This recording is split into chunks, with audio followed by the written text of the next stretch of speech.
Audio test 1, 2, 3. Sounds like we are good on audio.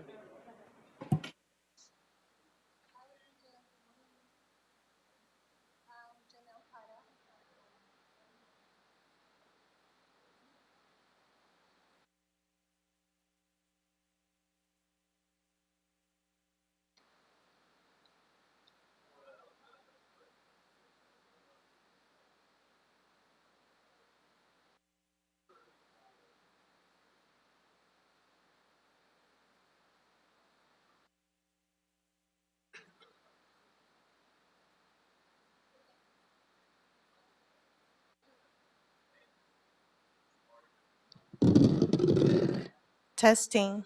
It works.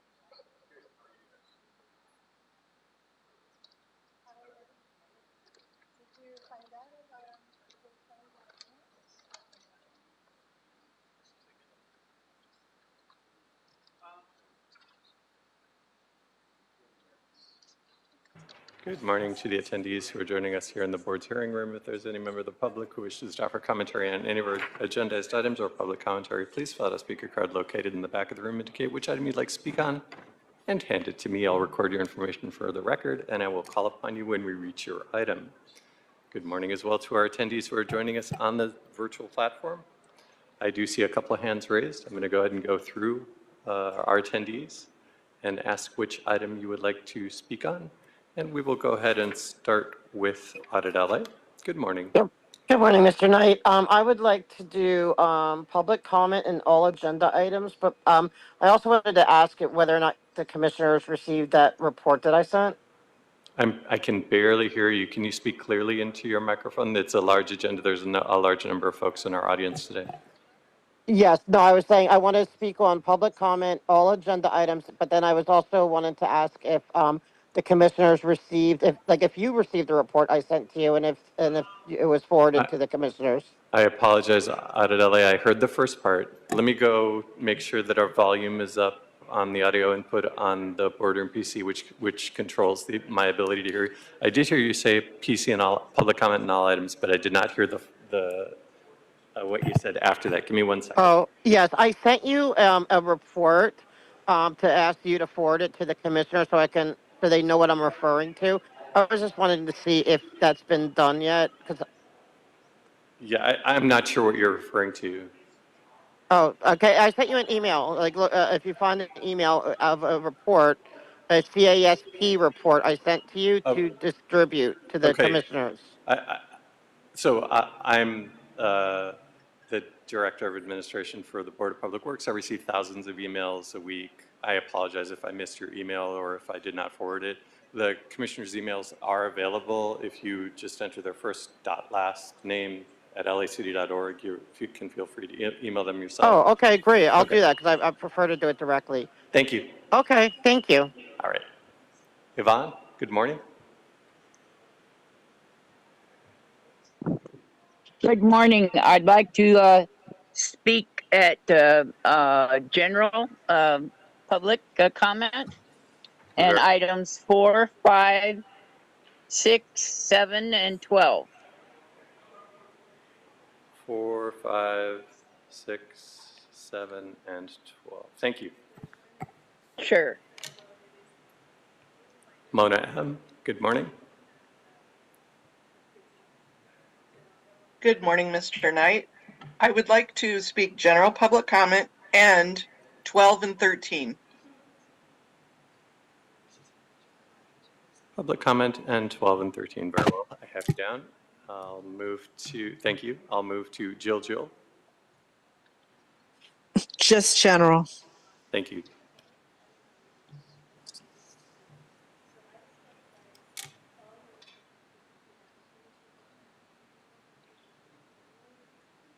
Good morning, Gigi. Good morning. I want to do general, and I also want to do 12 and 13, please. I have you down for general public comment and items 12 and 13.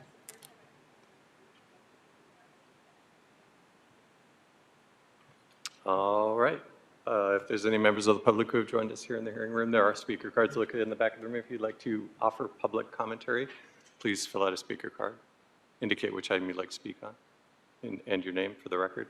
and I will call upon you when we reach your item. And for our attendees who have identified that they wish to offer commentary on Zoom, I have Audit LA, Yvonne, Mona M, Jill, and Gigi. And now I see an additional hand raised on Zoom. Miriam, good morning. Good morning. I would like to have a general public comment, please. Very well. I have you down for public comment. Thank you. Thank you. I'm going to ask that all of our attendees on the Zoom platform please speak loudly and clearly into your device. We do have a larger agenda today, and that means that our hearing room is fuller than usual, and it could be a little bit noisy with some background noise. Thank you. Time is 9:50. We should get started in approximately 10 minutes.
Good morning once again to our attendees who are joining us in the board's hearing room. If you would like to, for members of the public who would like to fill out, for members of the public who would like to offer public comment or commentary on any of our agendized items, please fill out a speaker card located in the back of the room on the table. Indicate which item you'd like to speak on and hand it to me. I'll record your information for the record and call upon you when we reach your item. Good morning as well to the Zoom attendees who have joined us recently and have their hands raised.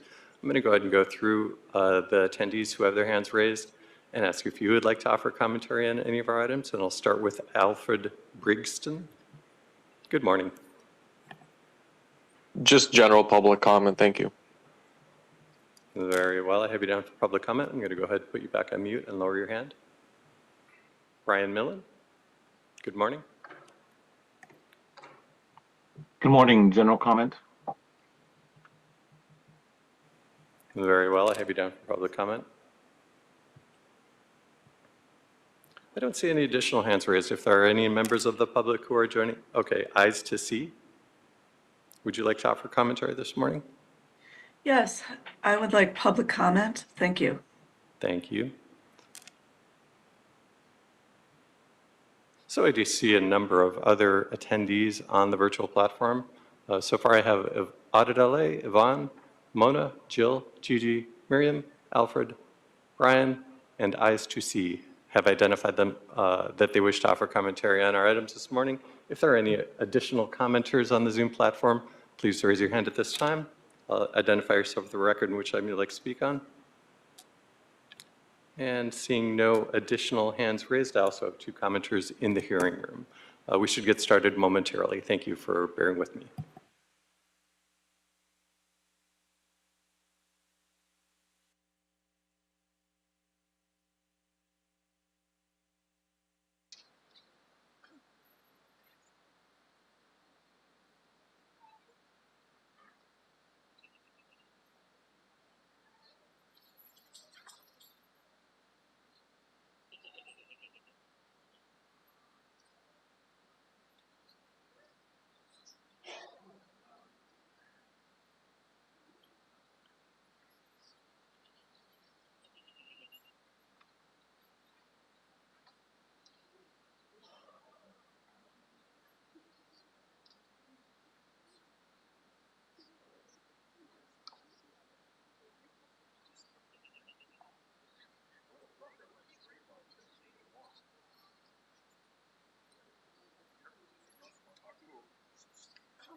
President Corson, we are now in record mode.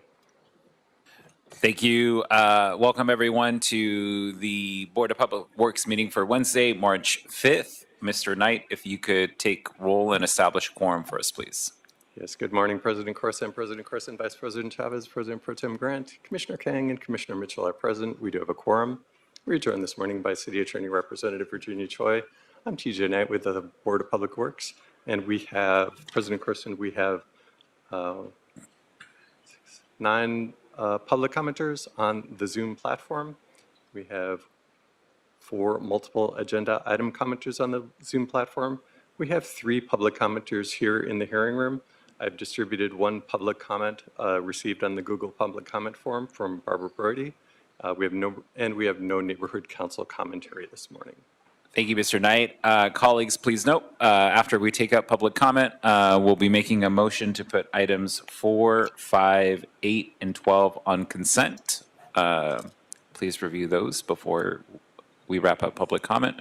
We'll open up general public comment, which is an opportunity for the public to address the board on public interest items, and we provided up to 1 minute per person for a cumulative total of 10 minutes for the general public comment segment of each regular meeting. Testimony shall be limited in content matters which are within the subject matter jurisdiction of the board. The board may not take any action on matters discussed during the public comment period. We have quite a few individuals wanting to give public comment. I believe it's a total of 12. Please keep your remarks concise because it is only a maximum of 10 minutes. Bless you. And we will start with Goddess Transgender Queen. Please approach the podium and you have 60 seconds to offer your comment. Good morning. First of all, thank you our staff member start the timer before I even arrive on the stage.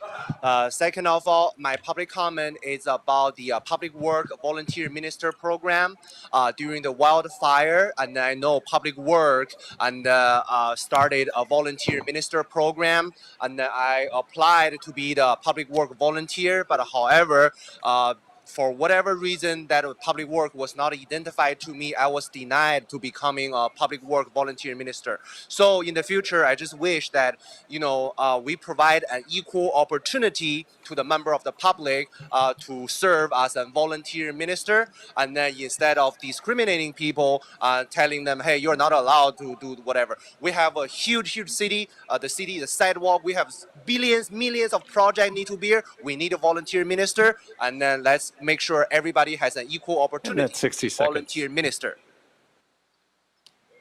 All right. Next up, we will go with Mr. Growley.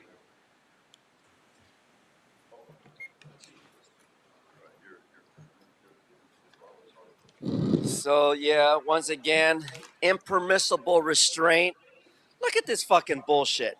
Why can't I have my full time on all items? Why do you want to fuck with me here this morning, Mr. Vahed? I think you're a dick. And I just say, I think. Now, if I said I believe you're an asshole, then I'm believing it's a fact. God hates you and you're going to hell, Snyder versus Phelps. And why do I say that? Because those goddamn Marines didn't appreciate the church telling them priests rape boys and you're all going to hell. Why do priests rape boys? I want to know why. Why does a man want to stick his dick in a young child? What's wrong with you men? And why does a woman want to lie with a woman? I don't fucking understand. But the day I show up on God's doorstep, I'm ready for the nuclear war. Okay, next up we will go with Puppet. Yes, and again, thank you for starting my time prematurely in violation of the ADA. I'll pause your time. Where So just to address the the 3 comments that were received on the starting of the timer. Yes, I paused nigger. your time. Yes, nigger. To address the 3 comments on Okay, starting the nigger. time. It is in the board rules that we start the time when we call upon Yes, the nigger. person. No, you're just a nigger, that's all. That's why you do it. It's the nigger thing to do. Where are my goddamn streetlights on 8th Street and CD1? What'd you do with my streetlight money? All the way at 8th Street from Vermont all the way to Alvarado. They have not turned our streetlights back on. Every one of them is off. Yet on the border was CD10, west of Vermont on CD10. Your president has given them the money to repair every one of their streetlights. So why are the brown-skinned poor niggers over there in CD1 not getting the same fucking services that CD10 and the Koreans are getting? And that's going to be on Friday's agenda in the immigration and equity. Look up the agenda. Turn on my fucking streetlights so I can stop coming here and looking at this ponytail faggot. And that's 60 seconds. Thank you. Well, that's the end of the in-person general public comment. We'll go to the Zoom platform, Mr. Knight. Thank you. President Corson, we'll start with Audit LA. Good morning.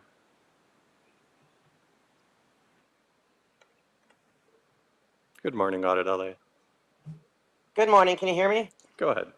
Okay, thank you. I went to the fire commission yesterday because, the cult of Scientology is beginning their attempt to endless permits again to close the street. Whenever they do this, they always block the fire lane, the required fire lane. So I went to the fire commission, who said that they don't enforce anything dealing with permits, including the fire lane, that would be you guys. And so I'm here to say, I am adamant that those fire lanes are open. I don't want to hear, because I know they try to, boo-hoo to the fire department that they're in danger. None of that's true. A year's worth of protesting, they've gotten no restraining orders, no convictions, nothing against anyone. They're peaceful protesters. And so it's nonsense. So I am going to put it like, it needs to stop. Them blocking the fire lanes. They've been doing it for 30 years, mind you. They're saying it's because of new protests, but it's been 30 years they've been blocking the fire lanes. Thank you. The That's residents 60 deserve. seconds. And we'll move next to Yvonne. Go ahead, Yvonne. Thank you. Thank you. I want to talk about those upcoming permit for special events. 222 and 241 are the numbers related to them. They should be denied because they have not yet paid for the full fees and assessments for the prior permits of last year. They owe the city and they should not be given future events. In addition, they should not be given events because they still have issues regarding the planters and the other permitting problems and sound violations still outstanding. They're not good with the city. They should not be privileged and have a special event permit issued to them. Thank you. We'll move next to Mona M. Thank you, Mr. Knight. Can you hear me? Yes, go ahead. Thank you. I too had wanted to talk about the permit issues, in that the permits and the planters, even though the planters are moved, they were put there in violation of the ADA, but also in violation of the First Amendment to prohibit people from having freedom of speech. And that goes exactly against the UNRRA and the civil rights. And with that, I yield back my time. And we'll move next to Jill. Okay, I'm going to still continue on the planter issue. It should not have taken that long to remove them. The cult of Scientology is not to be trusted. Moving forward, you need to get a permit auditor, someone that will babysit and hold their hands and make sure that they're doing everything the right way. You are to post every portion of the permit on your website so people can see what they're doing. You cannot go for a street vacation, because if you do, you're blocking off one of the thoroughfares that go directly to their emergency room at the hospital, which poses a grave danger to people. And this is not a theocracy. You cannot allow them to make a street vacation, to make it Vatican City. At that point, you might as well put on barbed wire fences like they did in the Holocaust to hold in their captives that are in that cult right now. If you do that, you might as well be a Nazi collaborator. Bye.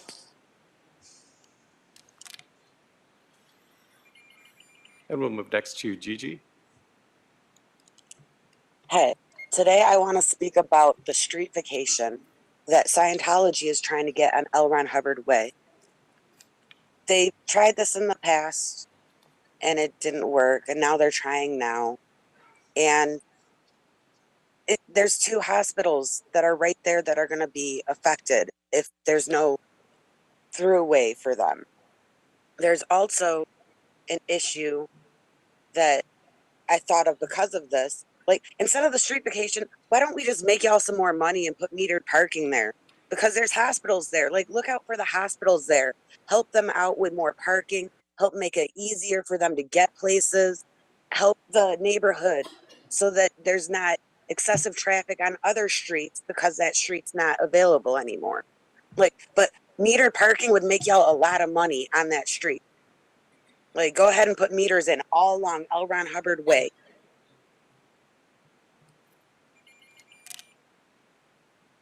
We'll move next to Miriam.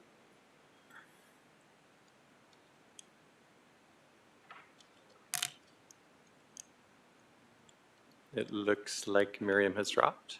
We'll move next to Alfred. Go ahead. 2 years ago, an activist known as William Good was arrested for a bogus 56.11 violation for blocking the public right-of-way. He was charged, as 5612 outlines, with a $2,500 fee, as well as given a bogus charge of vandalism. Scientology has been doing that on Fountain, L. Ron Hubbard, and Catalina. It's per violation per day as a new charge. I did the math. They owe the city over $1 million alone on just one charge. Why are you not going after them with a 5611 and 12 violation? You know they're breaking the law, and now Bill Delvec has the audacity to try to get a bogus public street vacation. How can they be in good standing when they break the law? Not my word, the law. 5611, a guy was arrested, a black man nonetheless. And you say you can't do anything. We'll move next to... Hold on, Mr. Knight. Two gentlemen in the front, this is your one and only warning. Please do not disturb the meeting or you'll be asked to leave. We'll move next to Brian Millen. I apologize if I'm mispronouncing your last name. Go ahead, Brian. Nope, it's good. Can you hear me? Yes, go ahead. Okay, chapter 2, I started last week. This is a whole, like, a big can of worms because I didn't realize how insidious this encroachment of Scientology has been. I was, like I told you before, I was held captive on L. Ron Hubbard Way between both sides blocked by Scientology, telling me I had no right to be there, which is not true. It is a public street. It's an LA-owned street. They set up planters in violation. I found out they have no parking signs, which is also a violation. Nothing's being done. It's been over 8 months. People have been telling you people what has been going on, and you are blind and deaf to the whole thing. I work with blind deaf people. I'm a sign language interpreter. I will communicate that to you. If you could see me on screen, I will sign it to you.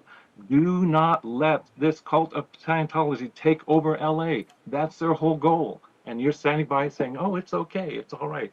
And it's happening right under your nose. Listen to the people who are telling. And that's 60 seconds. We'll move next to Eyes to See.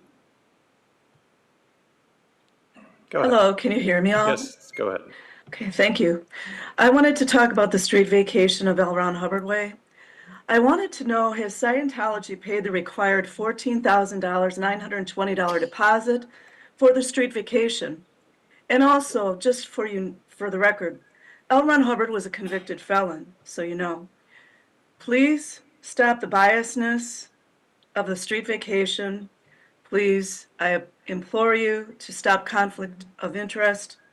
I want to thank you. Children's voices matter. Escuchar a los niños. I yield back my time. President Corson, I do see an additional hand raised on the Zoom platform. If you like, I can call on that attendee to see if they wish to offer public comment. I think by my count, we've already exceeded the 10 minutes, so we'll go ahead and close general public comment and move on to multiple agenda items, public comment. The board will provide an opportunity for members of the public wishing to speak on more than one agenda item during multiple agenda item comment for up to 1 minute per item for a total of 3 minutes per meeting. This is the only time to speak on more than one agenda item. We'll start with Goddess. You have items 12 and 13, so you will have 2 minutes. Okay. Do not start the timer. Okay. Item number 12. Item number 12. Thank you. Start the timer 10 seconds early. It's about the. It is about the sidewalk repair. Thank you. Dear dynamic president, I really don't know how many times that you actually watch the city council meeting. Your board are making like hundreds of millionaires every single year, and then do you understand why?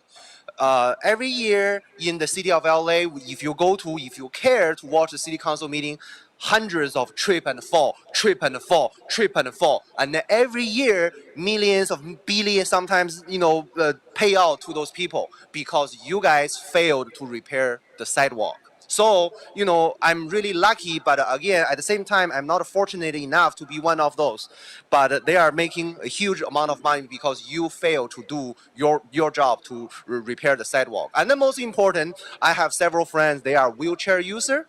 Some people have a luxury wheelchair. They are electrically motored, right? So nobody push. But a lot of my friends, we were not fortunate. We have the manual wheelchair. When they see a bump on the sidewalk, they are stuck. They cannot just call the board president and then the board president will be in vacation. Nobody can help them, unfortunately. Next one is called about the item 13 is about the Metro and DOT. Again, I don't know how many times that when we are talking about a Metro project that when I'm waiting on the Metro bus stop, there's no bathroom. And then our board member right here told me I am not allowed to urinate on the street. But at the same time, board president, if you do not have a bathroom access within 1 mile radius of the bus stop, what can I do? That's 2 minutes. Can you blame me for that? All right. Next, we have Mr. Growley. You did not indicated all items, which means you will have a total of 3 minutes. Thank you, sir. Now, whether or not you believe me or not, you asshole taxpayers in the audience who pay for these sidewalk repairs, how many years have we heard about this Willits versus the city of Los Angeles where a few individuals in their fucking wheelchairs allowed the city of Los Angeles to negotiate the terms of how we as the public are to make our sidewalks safe? Now, it's not that we're storing in a public area, no. It's just that, as you heard earlier, under breaking the law 5611, some jackassholes from the city departments want us to fix our sidewalk and streets. But that should not happen. We're paying for sidewalk and street repairs. We're paying for potholes. We're paying for ADA coordinator to consolidate all these issues back to this public works with that dickhead David Simon. What's wrong with that jive nigger? I'll tell you what's wrong with that jive nigger. He's all a bunch of talk. And he talks a lot of fucking bullshit about the disabled population. Just like that fucking cult, Scientology, that put those fucking barriers up on the sidewalk, jackass. Yeah, I'm talking to you, rookie. Now you know where I come from, huh? I don't wear this uniform to be a little bitch. I'm a simplified faggot. A part of the LGBT queer. And this fucking queer knows how to drive. Drive and drive. If they ever make me carry a rifle, the first fucking Democrat on the street is who I will pull the trigger on, if I may. But today I speak about the conditions of our sidewalk repairs and our streets, the conditions that most of us fucking asshole retarded asshole motherfuckers that pay for these taxes get nothing done with the infrastructure, Azzo. Azzo? Does that sound familiar? So if you want to get in the Golden Gate arena with Trump, say so.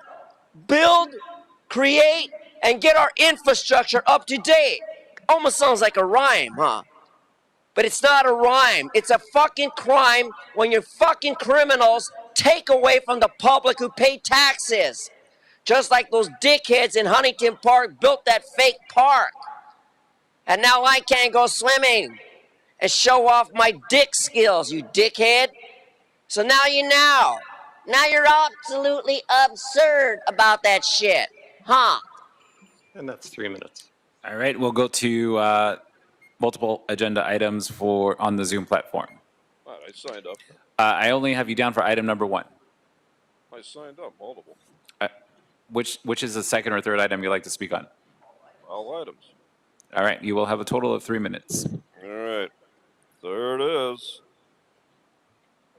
Look at that, baby. That's been there for 3 years. It's completely empty. It's filled with leaves. It's got grates on it. One person steps through there, they're going to lose their foot. I have put 8 requests through 311. 844 South Hoover Street. I went to the council office. Nothing. In fact, they said your board has a policy. Is this true? That you will not replace those caps? Is that true? Because that's what they said, that they can't replace those caps. So that fucking thing sits there and gets filled up with leaves and trash, and it's got just these steel exposed girders. Goes down 3 feet. And I call because people every day get out of their cars at night and they walk right over that fucking thing. When is somebody going to lose their foot? Now, I'm telling people as soon as it happens to contact me, and I will give their lawyer all of my requests so that they can sue you motherfuckers personally. I want you fuckers to be sued. I want them sued personally on this board, whoever the fuck that was. Which item are you? Which item are you talking? Which liable. item are you talking about? I'm talking about sidewalk repair. Okay. I want you personally held liable, not this city paying you. I want you fucking personally sued What are the other and items held you'd like to speak accountable on? in a court of You're law speaking on a single for item at the moment. For endangering. You're speaking. You need to speak on more than one item. Yeah, we are. Okay. What's the Because second? the only way that I can do this. Which other item are you speaking on other than the sidewalk It's all item? items. It's all items. We only hear you talking See, about the sidewalk I'm telling item. you right now, this is $2 million. Please stay on right here. topic, or we'll have to cut off your time.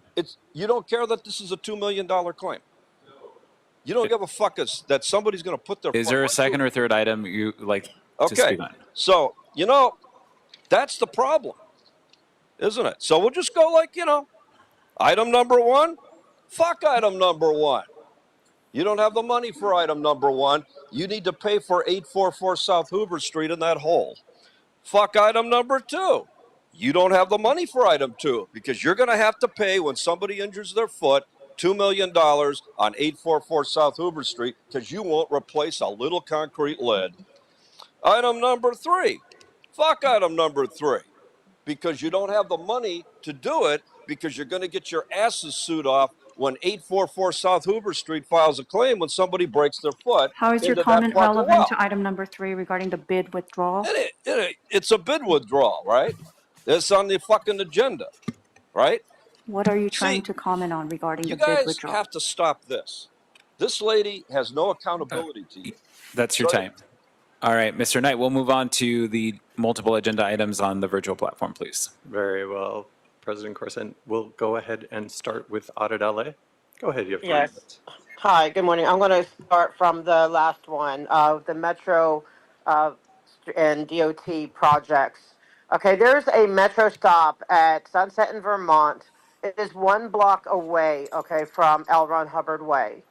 And it's such a busy stop that it requires 4 elevators to go down to the platform level, not the typical 2. And but yet here on, I've submitted a report to Mr. Knight. You haven't received it yet, but I will send it individually to all the commissioners and to Ms. Choi and whoever else in the city attorneys. Okay, that there are fake, and this is a certified report that the no parking signs seem to be fake, and that there's no red line, no parking on L. Ron Hubbard Way. Which even item though are it's you being speaking enforced. on, Speaker? 13, okay, because I'm saying this is a city block that is 1 block away from a major metro station, and it is a DOT street. It is public. And you guys are enforcing it as if it's private, no parking. It is not only, okay, a major artery to the hospitals, it is a 1 Please block stick to away the items. This artery is multiple to the agenda metro. item comments. I am on agenda item comments. I'm saying, how are you having a street with no parking when it's not legitimate, so close to a metro Which stop? item and you're not regards parking in the streets? Okay, listen to me. This is for DOT, which is the street, and the metro, which is a block away. Do you not understand that, connection? that you are enforcing the no parking of a street that's not a no parking street so close to a major metro stop. I don't understand, Ms. Choi, why you don't understand that. Okay, now let me go to the sidewalk repair one.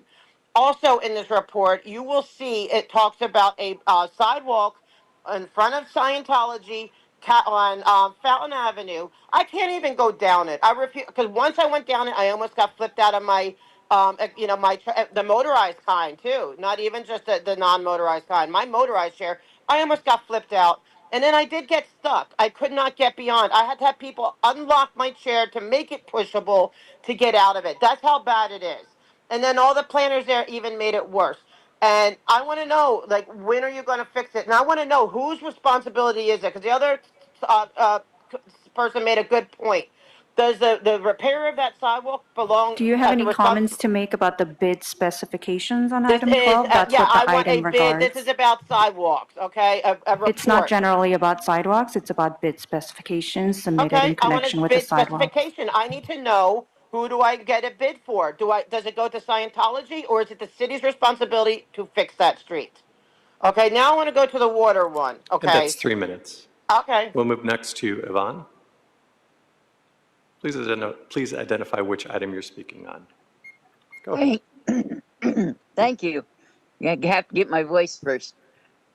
Number 5, actually all of up to number 5, it would help if you had the implementation date and when you desired implementation date and when you expect or desire to have the construction completed by.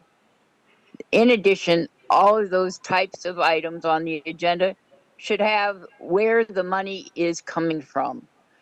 Without that clear and front facing, it confuses the public, and it would benefit the board to be able to understand how the money is flowing through the Caller, are finances. you trying to speak regarding the bid submitted by the contractors? Yes. When you're making an assessment, you need to know where the money's coming from and when the end date of the contract is desired. And you guys right now need to know that because you're not in normal operating mode. You're in a governmental situation Caller, of flux. it's unclear which item you're speaking on. Can you please identify the item and stick to the topic? Sure. Number 5. Who's funding it? When do you expect it to be completed? What is the WAG, the wild ass guess of how much it's going to cost? And what is the SWAG, the scientific wild ass guess? You don't know because you don't have it defined. Number 6, that's the street vacation in example, or a property exchange. And number 6 is a small amount of money for a removal of an encroachment and or easement on a piece of property. Now, when you're talking about a street closure or some other property, the city normally would have to go through a public bidding where it's open bid for anyone. And I hope that if you do vacate a road in the future or any other property, that it goes through the normal disposal of capital property. Open it up to bids and anybody can buy it. Don't just give it away. Property is precious in Los Angeles, in case you hadn't noticed. Number 7, the Green Street, good. Do it if you can afford it. Again, know that you're managing money in a time where money is not secure if the funding is coming in any way through And the that's federal 3 government. minutes. We'll move next to Mona M. And you've identified 2 items that you'd like to speak on.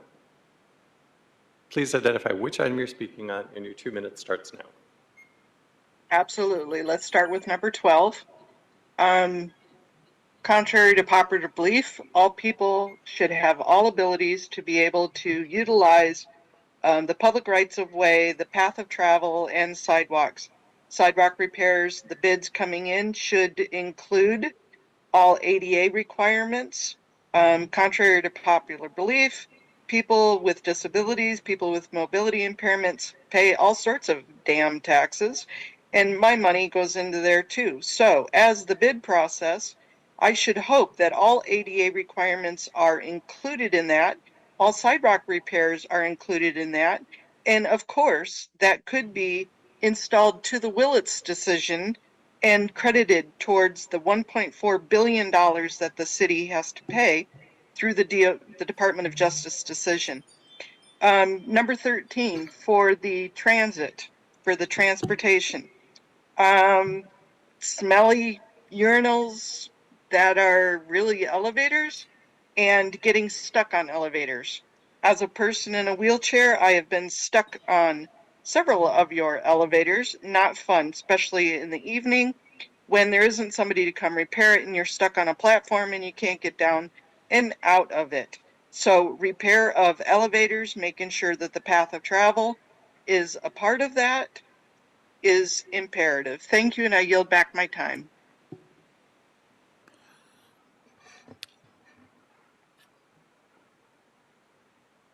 And that concludes multiple agenda item commentary this morning, President Corson. Thank you. With that, we'll close multiple agenda item public comment for today's meeting and move on to the approval of minutes for Monday, February 24th. If there is a second to my motion.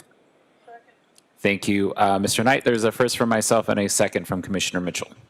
Very well. We'll go ahead and take a roll call vote on approval of minutes, starting with you, President Corson. Aye. Vice President Chavez. Aye. President Pro Tem Grant. Aye. Commissioner Kang. Aye. And Commissioner Mitchell. All items and approval is unanimous. Thank you. Now I'd like to make a motion to put items number 4, 5, 8, and 12 on consent. If there is a second to my motion. Second. Thank you, Mr. Knight. There is a first from myself and a second from Vice President Chavez. Very well. And we will take a roll call vote for approval of placing items 4, 5, 8, and 12 on consent. Starting with you, President Corson. Aye. Vice President Chavez. Aye. President Pro Tem Grant. Aye. Commissioner Kang. Aye. And Commissioner Mitchell. And those items are on consent.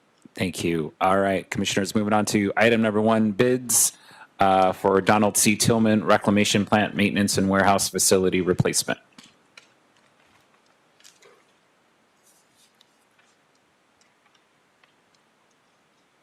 And thank you, President Corson. This morning, I am joined by a Board of Public Works Secretariat staff member, Matthew Castellanos, and we will proceed to start with opening bids for item number 1. Thank you. The first bid for item number 1 is from Ford EC Incorporated. Ford EC Incorporated's total bid amount is $55,995,000. 55,995,000.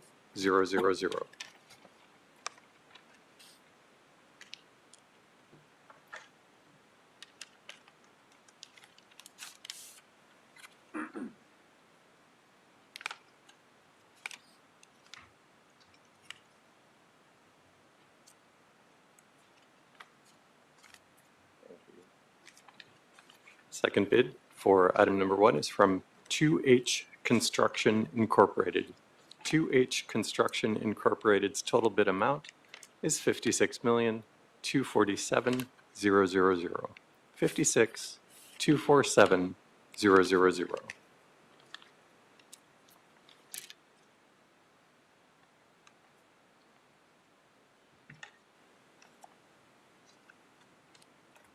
And the third bid for item number 1 is from PCN3 Incorporated. PCN3 Incorporated's total bid amount is $66,582,000. 66,582,000. Thank you, Mr. Knight. Is there a second to my motion to accept these bids? Second. Thank you, Mr. Knight. There's a first from myself and a second from Vice President Chavez. Very well. We'll take a roll call vote on approval of on accepting the bids in item number 1, starting with you, President Corson. Aye. Vice President Chavez. Aye. President Pro Tem Grant. Aye. Commissioner Kang. Aye. And Commissioner Mitchell. All ayes. And item number 1's bids are received, open, and declared forthwith. Sorry to interrupt, but regarding the items that were voted to be taken on consent, were the consent items actually voted on? I don't believe that occurred. No, that's item number 3. Okay. Thank you. So the consent items were voted, my understanding is the consent items were voted to be taken on consent and approved. And those were items 4, 5, 8, and 12. We can take another Right, vote. but I don't think then after the vote to take them on consent, I do not believe there was a vote to actually move the items forward. Very well. Correct. Item number 3 is, there was a consent item, so I was going to take it up all with item number 3. Thank you. Thank you, President Corson. Moving on to item number 2 for the PP 648 Thompson Pumping Plant Rehabilitation. And thank you, President Corson. Once again, I'm joined by Board Secretariat Staff Member Matthew Castellanos for the opening of bids for item number 2. And the first bid received is from Environmental Construction Incorporated. Environmental Construction Incorporated's total bid amount is $4,957,518. 4,957,518. Sure. The first bid is from Environmental Construction Incorporated, and their total bid amount is $4,957,518.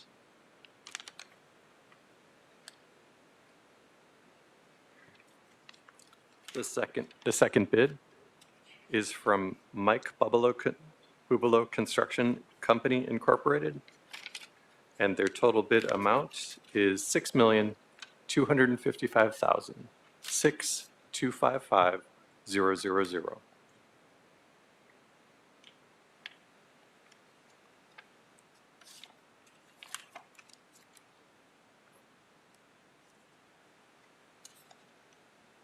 And the next bid opening is from Carbon Activated Corporation.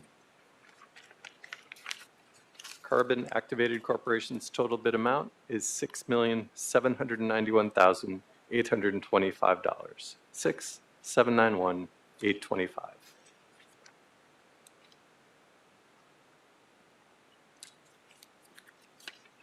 And the next bid is from Myers and Sons Construction LLC. Myers and Son Construction's total bid amount is $5,605,414. 5,605,414.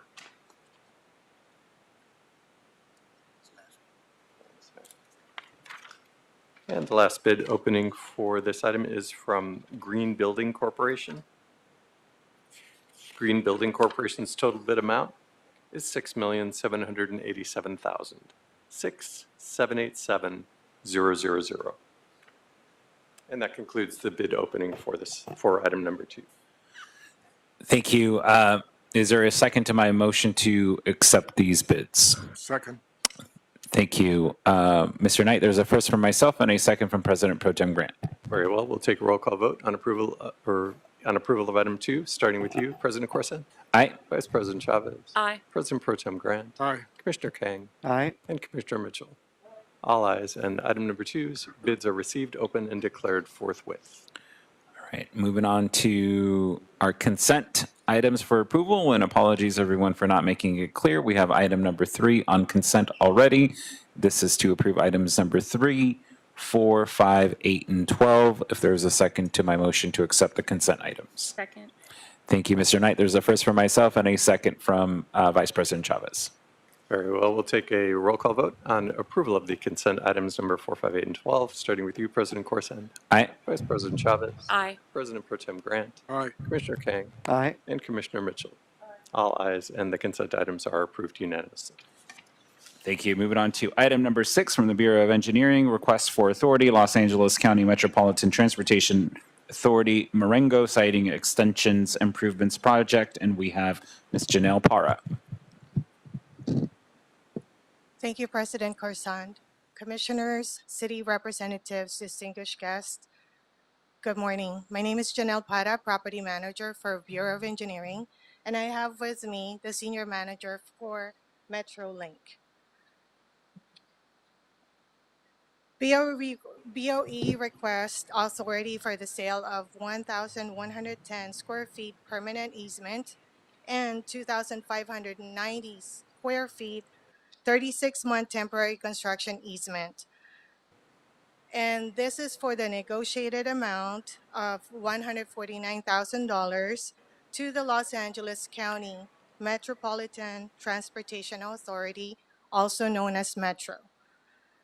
And this is for the project Southern California Regional Rail Authority's Southern California Optimized Rail Expansion Program, or SCORE, aimed at the system-wide improvements to MetroLink services.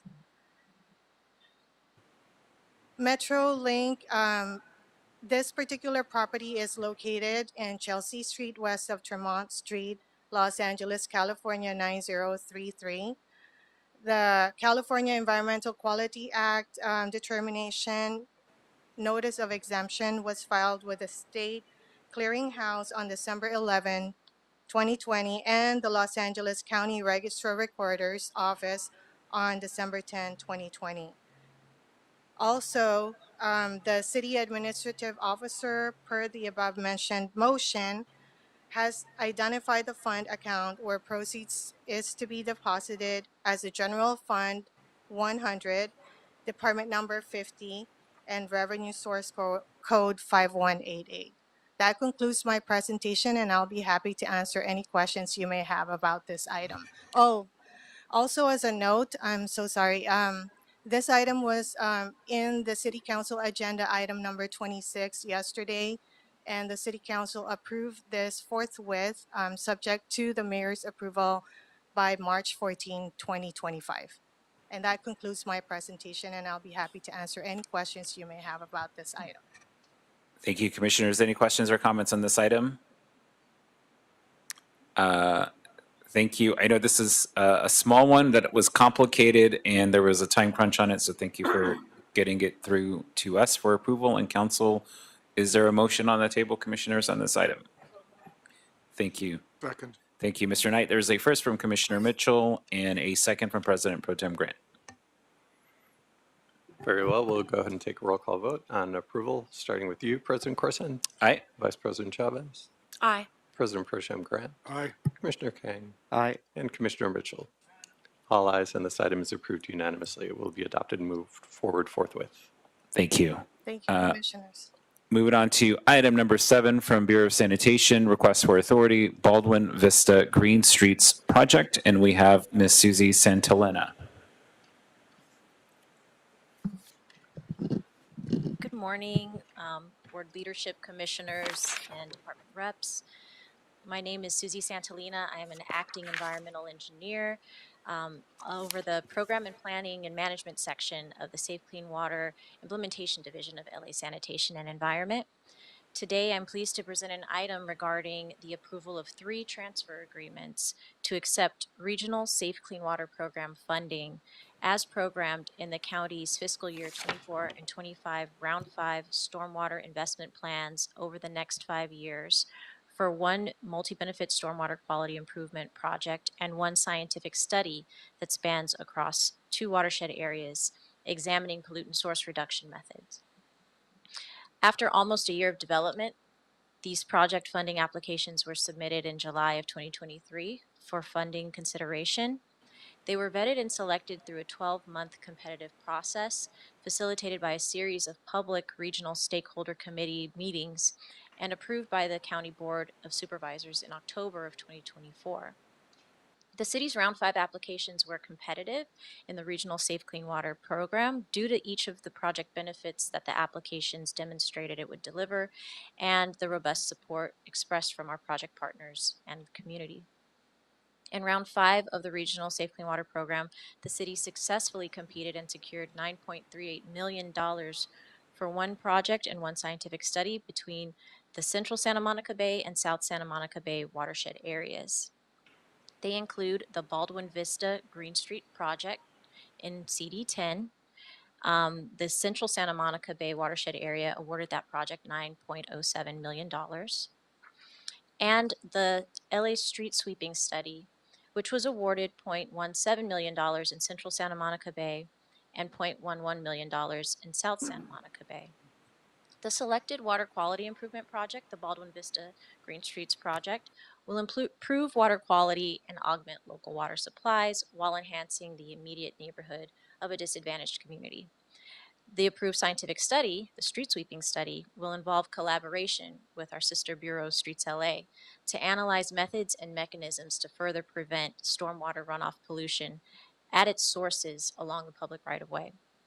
Each transfer agreement has a scope of work, also provided as a transmittal to this report, that outlines the scope, cost, schedule, and benefits of each project. And to summarize, the recommendations within this report are to approve these transfer agreements so that they can be signed by the President of the Board of Public Works or 2 members of the board, and the Director and General Manager of LA SAN to enter into the 3 separate funding transfer agreements with the county. Also to open a special fund of accounts to receive said funds for each of the 2 projects, and to authorize the Director of LA SAN or a designee to execute addenda or other administrative documents necessary to receive the awarded annual funding amounts through the completion of the projects, so long as not to materially do anything inconsistent with the regional transfer agreements. Also just wanted to note for the title of this item that it's not just for Baldwin Vista Green Streets, but also for the street sweeping study. Thank you for your time and consideration of this item, and I'm happy to answer any questions you might have. Thank you, Commissioners. Any questions or comments on this item? Is there a motion? Thank you. Is there a second? I'll second. Thank you, Mr. Knight. There is a first from Commissioner Mitchell and a second from Commissioner Kang.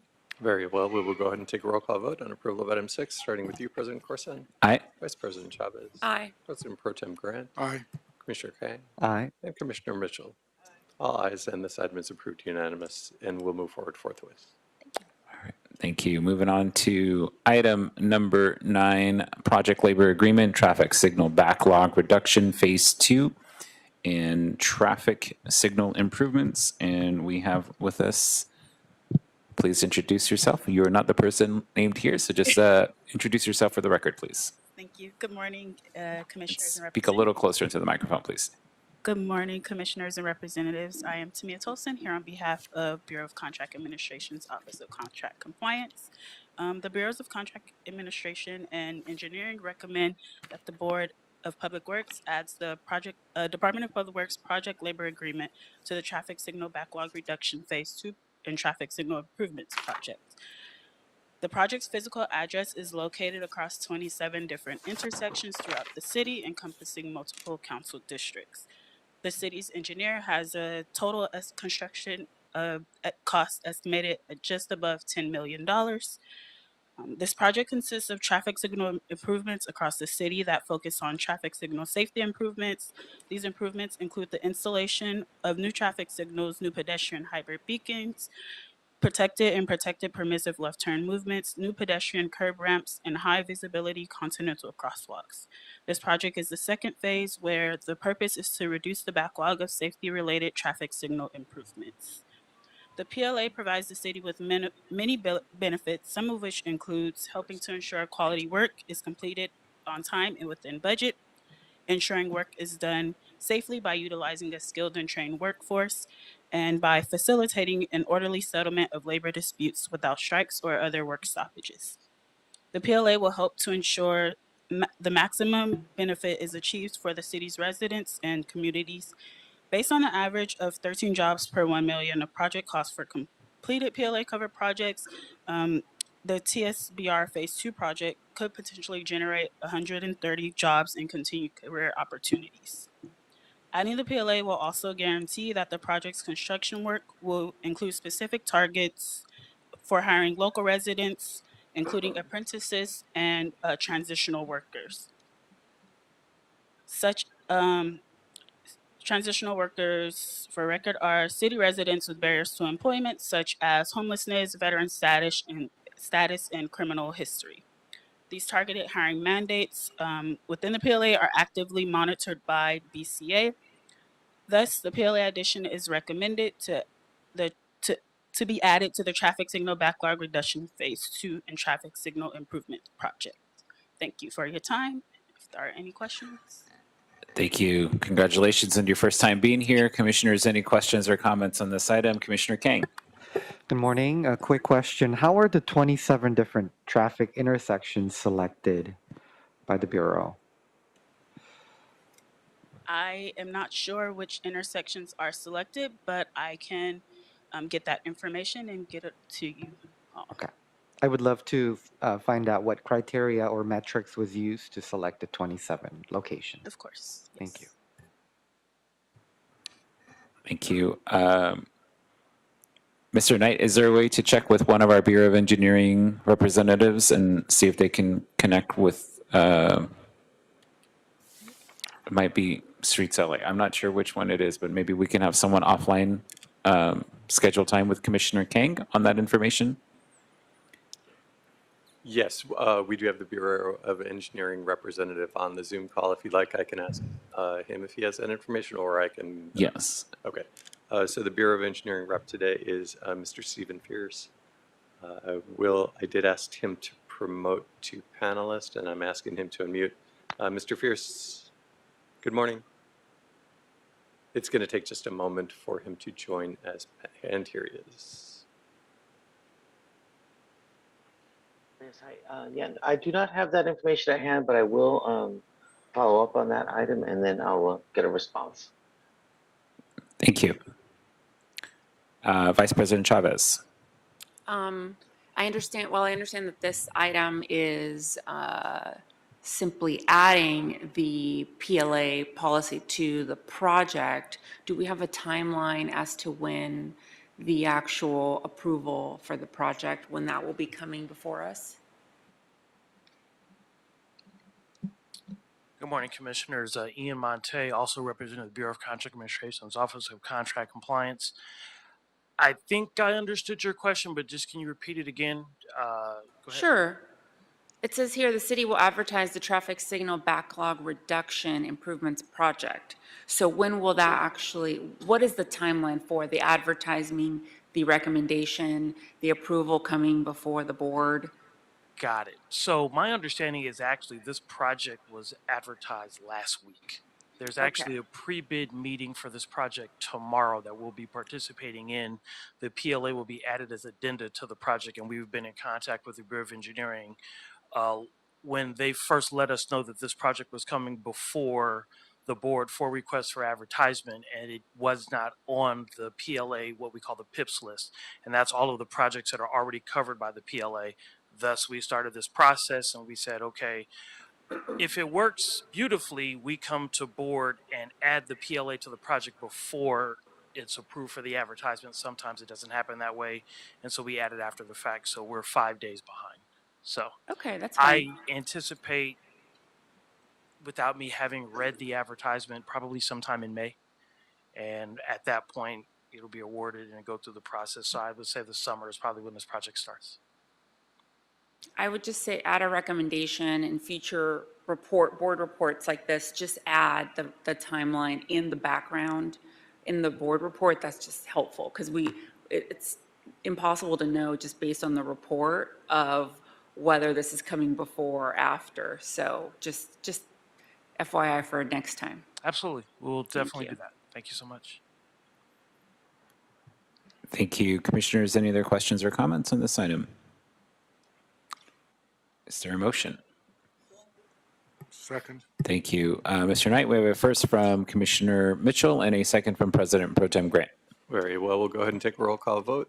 And starting with you, President Corson. Aye. Vice President Chavez. Aye. President Pro Tem Grant. Aye. Commissioner Kang. Aye. And Commissioner Mitchell. All ayes, and item number 9 is adopted and will move forward forthwith. All right. Thank you. Congrats again on your first time, and hopefully not the last time you're before the board.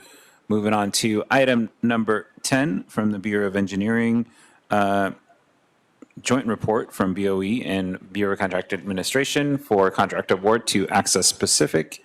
And we have with us here today Mr. Brian Powell. Good morning, Commissioners, President of the Board, Brian Powell, Senior Civil Engineer from the Bureau of Engineering's Clean Water Division.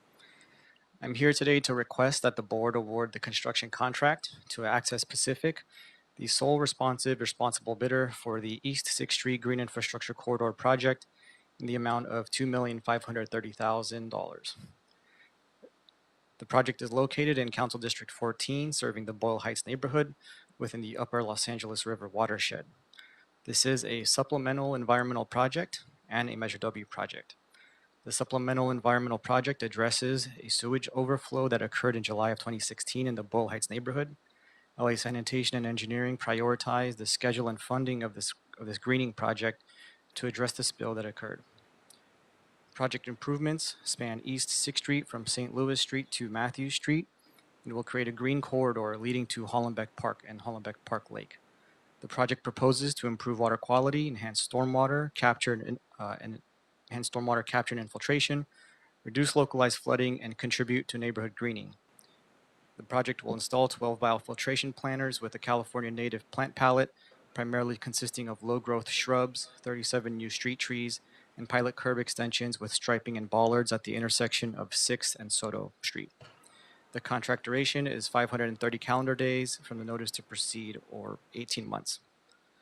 To review the bidding process, the project was bid with 2 bid item categories. The total base bid includes bid items 1 through 16, and the additive alternate bid item includes bid item 17, which are the curb extensions. Access Pacific is the sole bidder with the total bid amount of $2,530,000. This includes the additive alternate bid item of $45,000. This bid is 3% above the city engineer's estimate of $2,455,000. After evaluating the bid by BCA, it was determined that the sole bid was reasonable. We believe the relatively small size of the project may be the reason for the low bidder participation, and re-advertising the project has a low likelihood of attracting additional bidders. Access Pacific has worked on several contracts issued by the board. No significant or unresolved problems in inspection, contract compliance, or bidder responsibility have been experienced by the Bureau of Contract Administration. Access Pacific's bid bond was set to expire on February 4th, 2025. However, at the request of engineering, their bid bond was extended to March 7th, 2025. And to review the business inclusion program, the city's anticipated goal for the minority business was 4%. They are exceeding that with 4.79%. And for the rest of the 4 categories, women-owned business, small business, emerging business, and disabled veterans business, they were not able to pledge any subcontract amounts. We believe this is partly, again, due to the relatively low construction contract amount, as well as the nature of the work not providing ample opportunity for subcontracting. Access Pacific is a certified local business enterprise. However, that did not come into play on this contract, being as they are the sole bidder. And Access Pacific exceeded the 15% mandatory subcontracting minimum by pledging a subcontractor participation level of 15.25%. In terms of funding, the total construction budget, including contingency, is $2,783,000, and the supplemental environmental projects portion of the project is $1,575,000 and is funded by the Sewer Construction Maintenance Fund. The remaining $1,208,000 is funded by the Measure W, or Safe Clean Water Municipal Fund program. That concludes my report. Sorry, that doesn't. Thank you, Mr. Powell. To our Metro friends in the back, we can hear you very loudly up in the front. If you could reduce your conversation or take it outside. Thank you. To continue, LA Sanitation's Program Review Committee, or PRC, approved the total project budget of $5,257,200, including contingency on their July 7th, 2024 meeting. So to conclude, the Bureau of Engineering and Bureau of Contract Administration recommend that the board declare Access Pacific as the lowest responsible bidder and to award the construction contract for a total amount of $2,530,000. That concludes my report, and I'm ready to take any questions. Thank you, Mr. Powell. Commissioners, any questions or comments on this item? Commissioner Kang? Good morning. Thank you for coming in. Is there another reason that the BCA for the sole bid, other than the fact that the bidding amount might have been low or the scope of the project Sorry, I being missed the smaller first than part of your others? question. Okay, I missed the first part of your question. Are there any other reasons why the BCA felt that it didn't receive other bids other than this one? No, there were no other reasons identified in the report. How long was the duration of this bid open for? I don't recall off the top of my head, but I think it was the standard time, so somewhere around 6 weeks. And then during that time, did we have any, I know like ramp was down earlier this year, but were there any technical issues No, back that then? did not come into play for this bidding process. Okay, thank you. Any other questions or comments, commissioners? Is there a motion? Thank you. Is there a second? Thank you, Mr. Knight. There is a first from Commissioner Mitchell and a second from President Pro Tem Grant. Very well. We'll go ahead and take a roll call vote on approval of item 10, starting with you, President Corson. Aye. Vice President Chavez. Aye. President Pro Tem Grant. Aye. Commissioner Kang. Aye. And Commissioner Mitchell. All ayes, and item number 10 is adopted and will move forward forthwith. Thank you. Moving on to item number 11, joint report from Bureau of Street Services, Bureau of Contract Administration, request for authority from Kimley Horn and Associates, and we have Prashant Konareddy, or not. Good morning, Commissioners. President Corsan, Vice President Chavez, and the other commissioners. I'm here to seek authorization to issue contract for Mission Mile, Sepulveda, Visioning for a Safe and Active Community project. We have a presentation.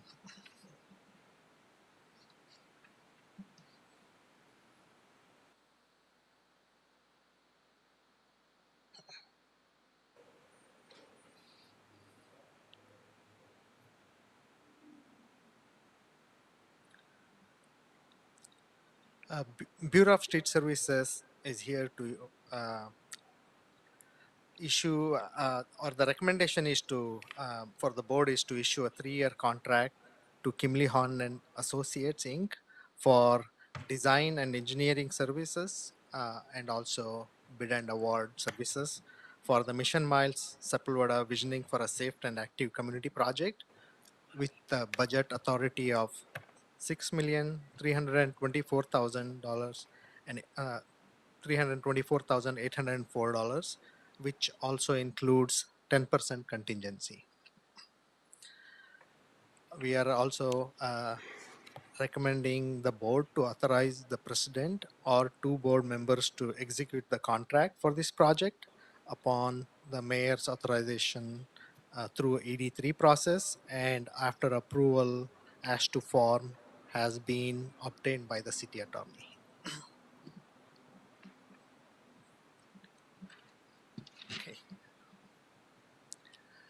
To give a background on this project, this is a ATP Cycle 5 projects. Bureau is currently managing 10 ATP Cycle projects worth over $440 million.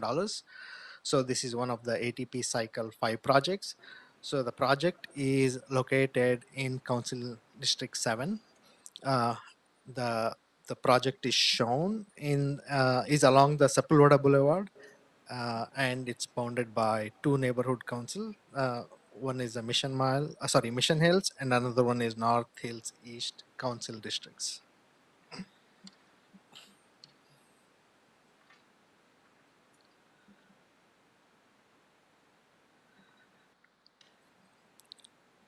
So the project is, as I mentioned, is along Sepulveda Boulevard, which is the project corridor is 3.75 mile long, which is a pretty long corridor. The Sepulveda Boulevard is pretty wide street. It has 3 lanes in each direction, including a landscaped and paved median, with the width varying from approximately 86 feet to 129 feet.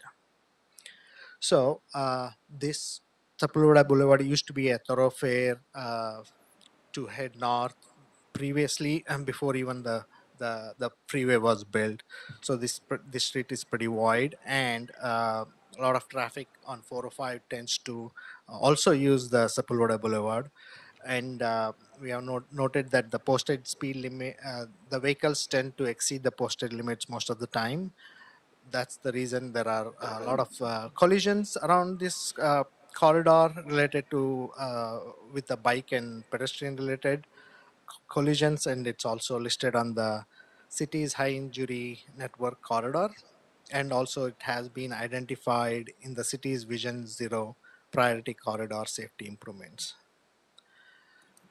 So this, please note that there are around 28 schools located within 1 mile radius of this project limit. The project is also situated within the disadvantaged community, and also this project will significantly benefit from the connections to the community.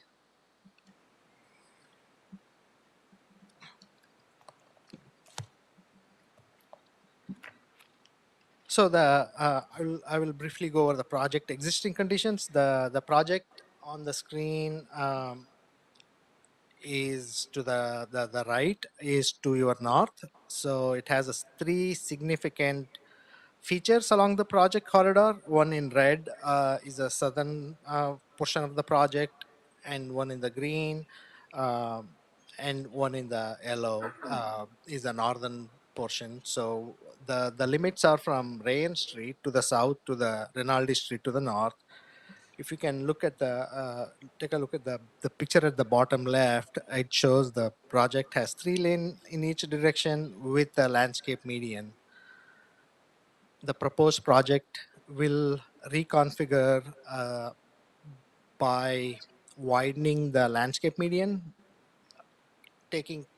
by reducing the one by taking 1 lane on each direction. So when the project is complete, there will be 2 lanes in each direction with the landscape median that is probably wider than 60 to 70 feet. And then in the middle section, as you can see, the only difference between the two sections is it is a paved median. So both the street width is 129 feet. The one on the right side is the northern portion, north of 118 freeway. This is where the right-of-way width reduces from 129 feet to 86 feet. So the project proposes to implement Class 1 bike lane and pedestrian walkway in the two previous, approximately for 2.1 mile of the project, and also a Class 4 bike lane on the northern section of the project where there is a width, right-of-way width reduces from 129 feet to 86 feet. So the project also improves the safety by modifying 13 intersections and also adding 8 hawk intersection or high intensity activated crosswalks. The reason for all these improvements is currently the width of the street, as you know, is over 126 feet. It does pose us a challenge to pedestrians when they're crossing the street, which has one of the main reasons for the collisions. So when we do the improvements, the crossing width would be approximately 30 feet, and also the reduced lane from 3 lane to 2 lane. This project will serve the local community, and it will be. We hope that it will significantly reduce the amount of collisions in the future. The next 2 slides shows the rendering of the proposed project feature. As I mentioned, the project proposes to provide a Class 1 bike lane, as you can see on the left side of the picture, including for the place for the people to gather. It also has a pedestrian walkway. One on the right side shows that the the reduced crosswalk distance. This is one of the proposed Hawk signals where the width to cross the crosswalk is around 24 feet from around 120 feet right now. Also, as you can see, there are a lot of landscaping and native plants. So the proposed project will add over 575 trees. And also we plan to add landscaping with the native plants and the vegetation. So the last picture shows the project at the northern limits where the right of way reduces from 126 feet to 86 feet. So this is where we cannot accommodate the landscape median. So the project proposes to add a protected bike lane, a class 4 facility, protected from the vehicular traffic with the median. So I'm going to ask Ava, who is the project manager, to go over the project cost and the budget. And this is her first time presenting to the board. Good morning, President Khorsand and commissioners. My name is Ava, and I'm also with Bureau of Street Services. I'm going to continue by giving you information on the schedule and the funding for this project. So the total funding for this project is 49.9 million, consisting of 32.6 million in federal funding, 7.1 million in state funding, and 10.2 million for the city Prop C funds. The design contract cost is 5.7 million with a 10% contingency of 574,000, bringing the total design contract cost to 6.3. Of this amount, 4.9 million is funded by the state, and the remaining 1.4 million is funded by the city's Prop C funds. The project also has recently been awarded a 15 million federal STBG grant, which will help cover the anticipated increase in construction costs as identified in the latest cost estimate. The environmental documents and the PA&ED phase were completed in June of 2024. The request for proposal was posted on RAMP in August of 2024, and 2 proposals were received in October of 2024. We plan to initiate the design phase in March 2025 with an expected duration of 24 months. After the design phase, we anticipate 6 months for the bid and award process. With a contract duration of 3 years, we are accounting for an additional 6 months to address any unforeseen condition or circumstances. The construction is also expected to take 2 years after the contract is awarded.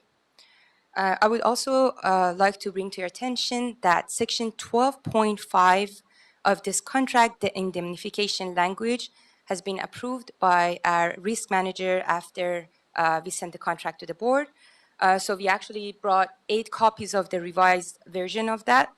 I would also mention that the attachment and exhibits weren't part of the contract that was sent to the board. So we also brought copies of the attachment and exhibits to this meeting. Thank you so much for your time. We would be happy to answer any questions.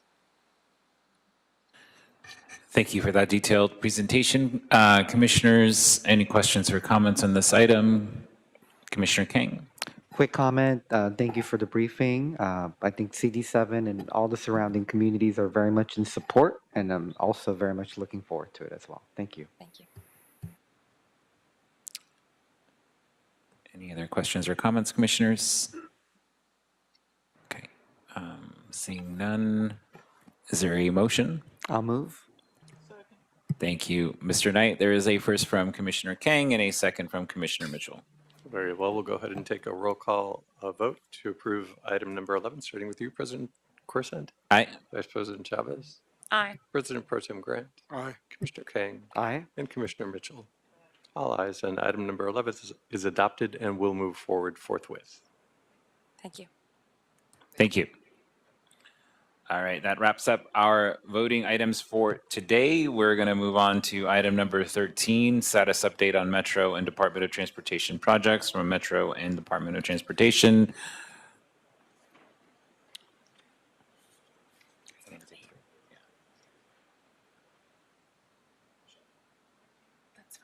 Good morning, President. Sami Gali, Deputy Chief, Program Management. If you could hold on 1 second while they get the presentation up. I think you always have a presentation. Okay. And then just for note, I have another meeting to get to, and Vice President Chavez will be facilitating this meeting.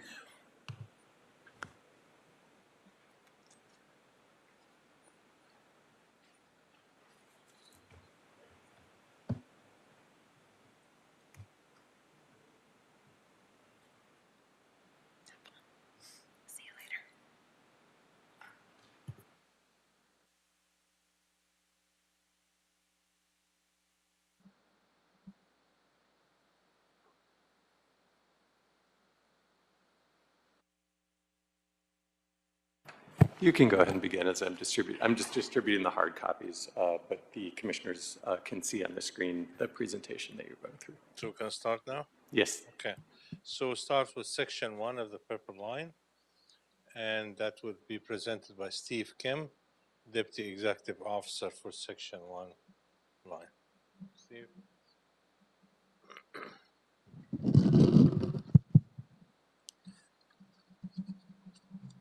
Good morning, Commissioners. I'm Steve Kim, Construction Management for the West Side Purple Line Extension Section 1 project. Section 1 is the 3.92 mile extension west of the Purple Line, west of the existing Wilshire Western Station, comprised of 3 underground stations. The current overall project progress is 96% complete, up from 95 since our last update in December. The forecast for revenue service remains fall of 2025. Let's take a look at La Brea Station. At the street side, civil restoration along Wilshire Boulevard continues. It includes work along for bus lanes, landscaping, and curb ramps. For the station itself, most of the major construction is largely complete. The focus is currently on the entrance structure and plaza, interior room build-outs, architectural finishing, systems installation, and local field acceptance testing. On the photo on the upper right, you will see the emergency generator having been delivered and installed, and it is in its place in the generator enclosure. Testing for that generator will be later in March, and the work will finish, construction for the enclosure will be complete later in the coming months. On the lower left, you see the La Brea Station Plaza. The newest installation is the map case. Down, you can see it at the center. The colored concrete for the top of the station floor has been poured with the canopies already installed for a few months now, but along the walls you'll see some boards, some glazing, and artwork will be installed as well. On the lower right, there's some testing activities for the variable message sign system, the VMS, in the train control and communications room. Let's move on to our Fairfax station. Status is similar. Along Wilshire Boulevard, we continue to perform civil restoration for street work, sidewalks, and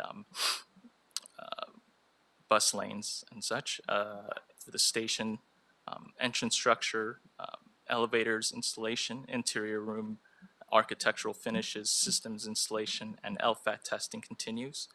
On the lower left, this is the concourse level by the entrance. The final finish of the terrazzo floor is being polished. Behind it, you'll see the brackets for which the art glass will be installed. On the upper right, at the platform level, is map cases which have been installed, which are undergoing testing for acceptance. And on the lower right is some activities for testing related to train control, which is the focus of the project at the moment. Street closures, there are no immediate street closures planned, but I should note that the final paving for the Waring course along Wilshire Boulevard is planned for sometime likely around June. As the extent and duration of that gets sorted out, we'll report at our next update. For community relations and public outreach, joint PLE 1, 2, and 3 virtual webinars on the progress of construction for each of these sections are being conducted. Over 70 members of the public received information on ongoing and planned street closures. Planned in-person public outreach and engagement on March 16th at SoCal Museum. Free for all day at the Craft Contemporary Museum is planned. On the right, you'll see the Purple Line Extension Construction Relations team at the Pacific Standard Time event at the Tar Pits Museum. And lastly, for the Business Interruption Fund, I'll just read off some of our metrics.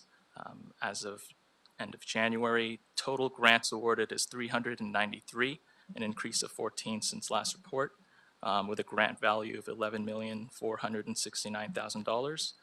Since last report, it's a $444,000 increase. The business count remains at 100. Any questions?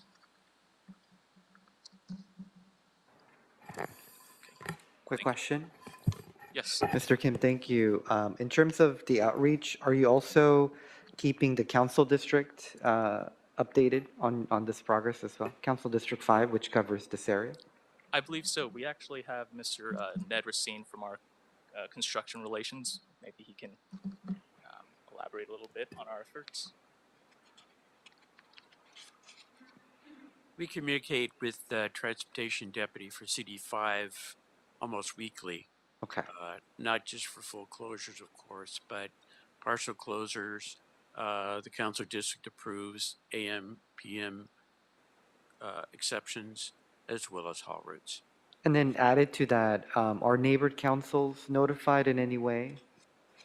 10 is also notified because they have a piece of Western, and they also have one of the haul routes down to the 10. So they're notified as well. So council districts, I get that, so thank you. What about neighbored councils? I meet with 3 neighborhood councils every month. Next week is my meetings. That's Mid-City West, Wilshire Center Koreatown Neighborhood Council, and Greater Wilshire Neighborhood Council. Okay, that's great. Thank you, thank you.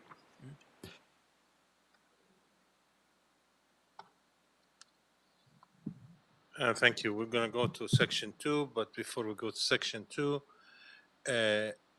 Commissioner King asked me last time about the travel time between Wilshire and Western to UCLA. The answer is 14 minutes. Yeah. So Zaf?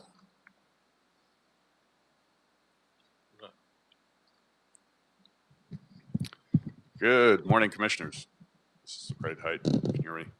All right, so Purple Line Section 2. My name is Zeph Varley. I'm Metro's project manager for Purple Line Section 2. Our project right now is 77% complete. And while the note says forecast summer of 2026, we're actually trended more towards December of 2026 to open. But have no fear, not only will Section 2 open in 26, Section 3 can't open without us, right? So obviously we have to open before Section 3 opens, but our project is still under construction. So if you move into the next slide, working the photos from the bottom right. So there is concrete work that's going on in the Century City Station. We've got platform concrete. We've got interior walls that are being cast. We've got exterior walls that are complete. And everything at the roof, with the exception of one small opening, has been completed. And so the photo on the top left starts to show that we've actually started doing some of the backfill. It's important to do backfill for numbers of reasons, not the least of which is it supports all the utilities that are underneath the roadway deck. And we need to remove the struts that are keeping the roadway deck open at some point. But backfilling also gets us closer to actually completing the station and putting live traffic back on the streets.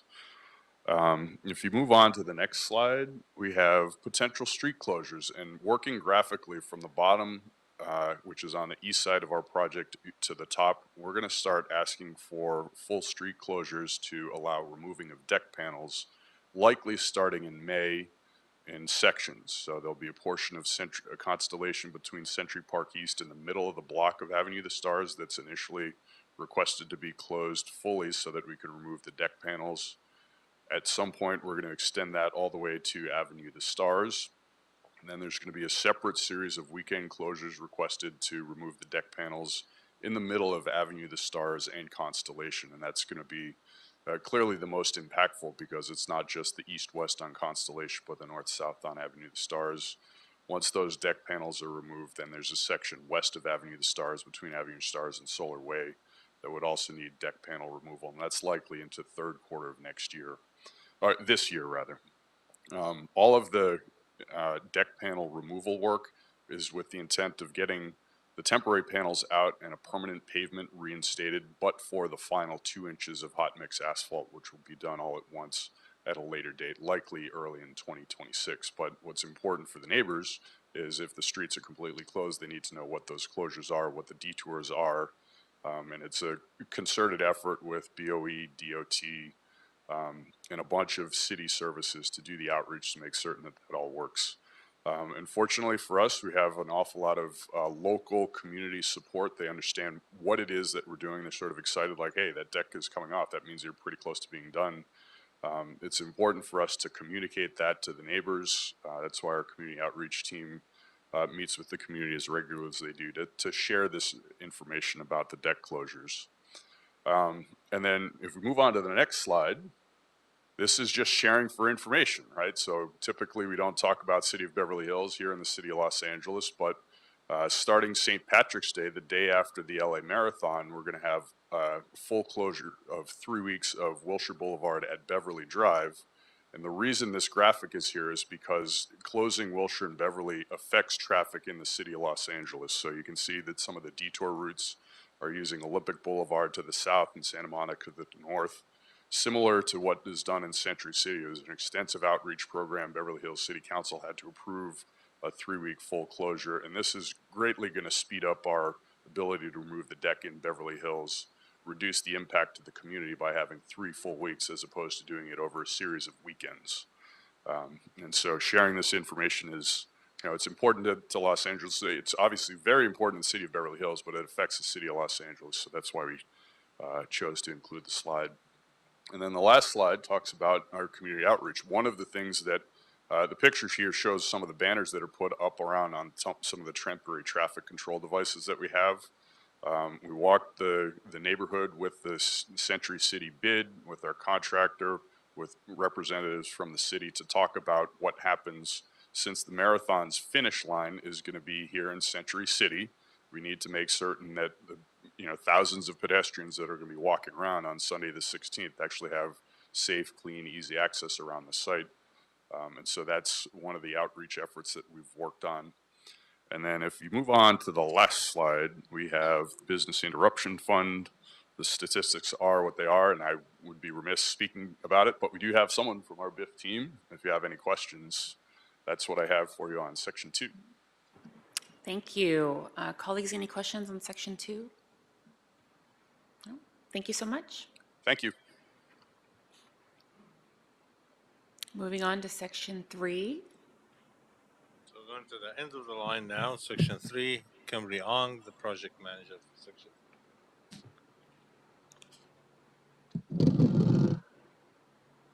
Good morning, Vice President Chavez and Commissioners. My name is Kimberly Ong, the project manager for the third section for the extension of the D-line.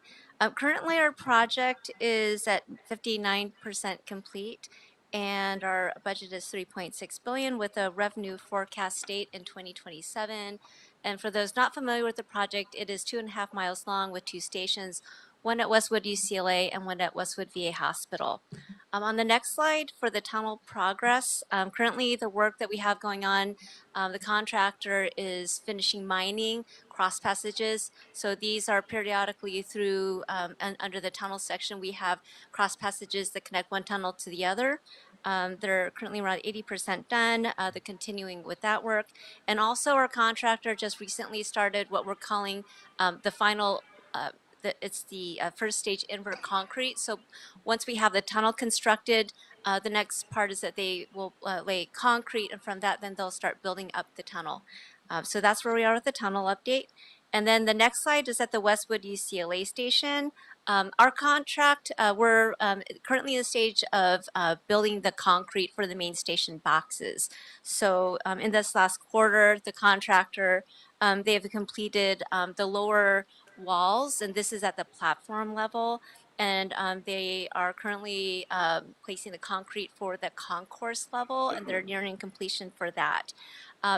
One of the unique things with this station is that there are 3 entrances. So we have what we call the main entrance, which is at the UCLA lot 36, which is just adjacent to Wilshire Boulevard. But we also have 2 other entrances at Wilshire Westwood, and we call that northeast and southeast entrance. So at the main entrance, our contractor, they're starting to work on that bottom part of the station, working on the protection slab and the work that will go underneath the concrete invert.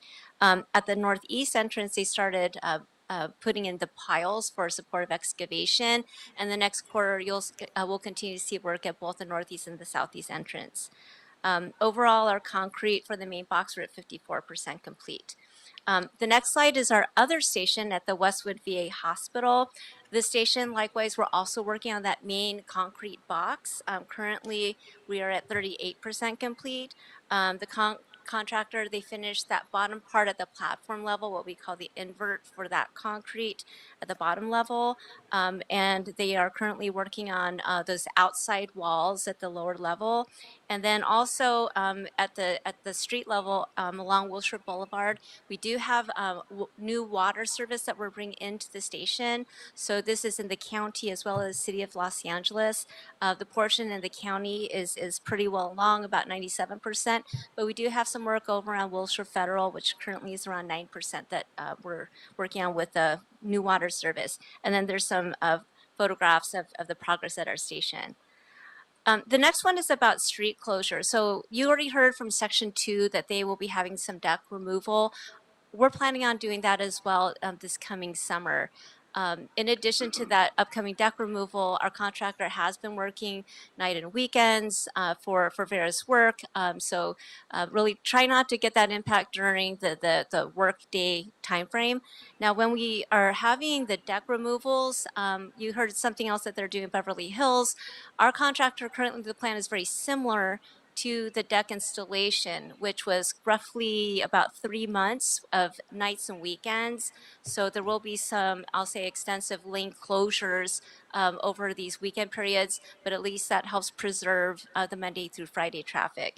So those are coming up, and then there's a forecasted schedule that's shown up on the screen. The next slide, likewise with the other projects, we do extensive community outreach, and this just lists the things that our project team has done. We do outreach to our community stakeholders, and then when we have any type of traffic closures, we do engage our council districts. And also for these type of closures we're talking about, especially UCLA, we don't want to get in the way when they have the students moving in the fall.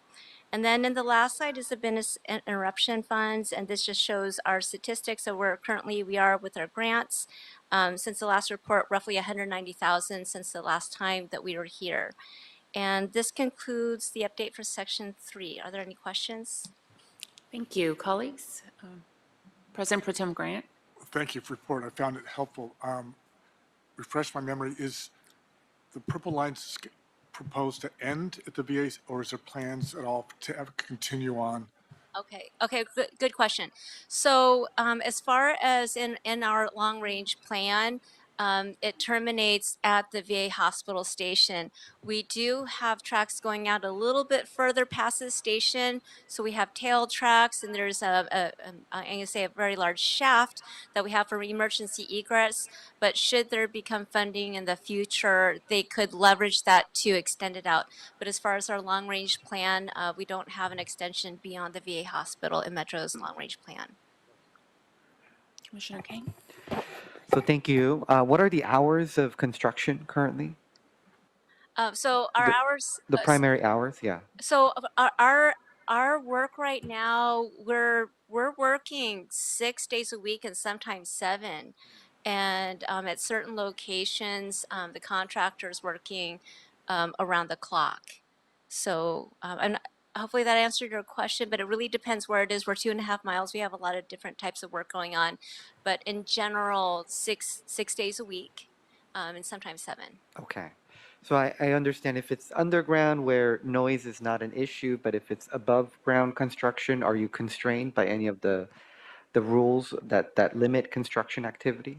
So that's a really good question. So when we're in the station and the tunnel, yes, we're underground. I'm going to say this is a balance though for the type of work. Like for example, with our water line work that we're doing, nights and weekends. So we want to do that at nighttime. But be mindful and follow the requirements for noise. But you probably don't want to see us out there, during the daytime to do that water line work. So there is some nighttime work out on the street for the water line work, but by and large, our contractor is contained with their construction staging area for where their workers access and bring in materials, and a bulk of the work is underground. I'm aware that there is a tradition of naming the boring machine. Does anybody remember what the name of the boring machine was at the time this started? So very good question. So our boring machines, we had Aura and Iris. So we did have our TBM naming, and that's a part of our community engagement. And so we did have our naming of our TBMs. Thank you. Great question, Commissioner Mitchell. Thank you for reminding us. All right. Thank you so much. Thank you.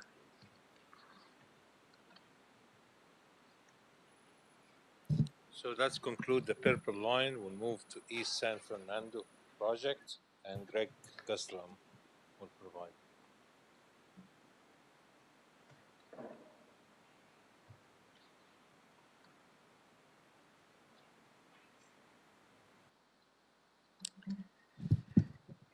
Good morning, Vice President Chavez, Commissioners. My name is Greg Costello. I'm the project manager of the East San Fernando Valley Light Rail Transit Project. Our project will provide 6.7 miles of a light rail line in down Van Nuys Boulevard between Oxnard Street and San Fernando Road. Inclusive in that will be 11 center boarding platform stations, 10 traction power substations located throughout the corridor to provide power to the facility, and a maintenance and storage facility to accommodate the 33 vehicles that are going to be operating on the line. Our project budget is $3.573 billion, and we continue to target getting operations started by late 2031. Right now, we're looking at a September timeframe. We'll continue to refine that as we continue to progress the project. The project delivery method is going to be a progressive design build contract for the majority of it. We also have an element of a public-private partnership to provide solar panels and a battery storage facility on the maintenance buildings that we'll be building as part of the MSF yard. We continue to make progress, though we're still at 1% of construction, but we just initially, last year, we started getting design underway. Through the project progressive design build contract, we have the ability to advance work from the phase 2 contract. So we got full final design started late last year, so that's going splendidly at this point. We continue to work on our VEs and continue to work on through the phase 1 effort to come up with a guaranteed maximum price, hopefully in 2026, and then we can really start the major construction activities. Through these early work packages, we've also been focused on getting a lot of the utilities that are in the middle of the Van Nuys Boulevard out of the way so we can get that infrastructure started as soon as we can. A lot of utility work has increased in the corridor. A lot of it is at night. Some of this includes utility field investigations to support potholing and trench excavations to identify a location of utilities to support design efforts as well as construction efforts. Other areas regarding third parties, Southern California Gas is doing a lot of relocation for us as well within the corridor. And we also, as we complete some of our infrastructure for the relocation work, LADWP, the Department of Water Power, comes in afterwards, pulls the cable, and then does the intercept work and energizes the lines for us. So we're working very closely with them on that. In addition, they have a separate project out in the same area of the corridor to underground a lot of their existing facilities. And so we are really closely watching and working together to ensure that our construction activities marry well, and we coordinate all that activity so neither project is going to be delayed in any way. So more to come on that, but we just started that effort in working with them. In addition, as we go through the phasing of this utility work, we're looking at starting from the outside of a street segment and then closing that down, but maintaining 2 lanes of traffic in each direction.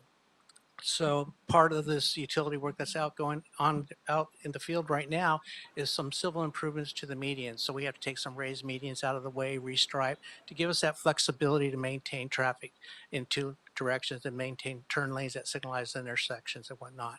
That may include some removal of trees. We had our first initial effort done a couple months ago, and we're going to continue to move forward with the replacement of those trees. And then as we continue to advance through these project utility relocation packages, we'll continue to come and share with you more information on that front.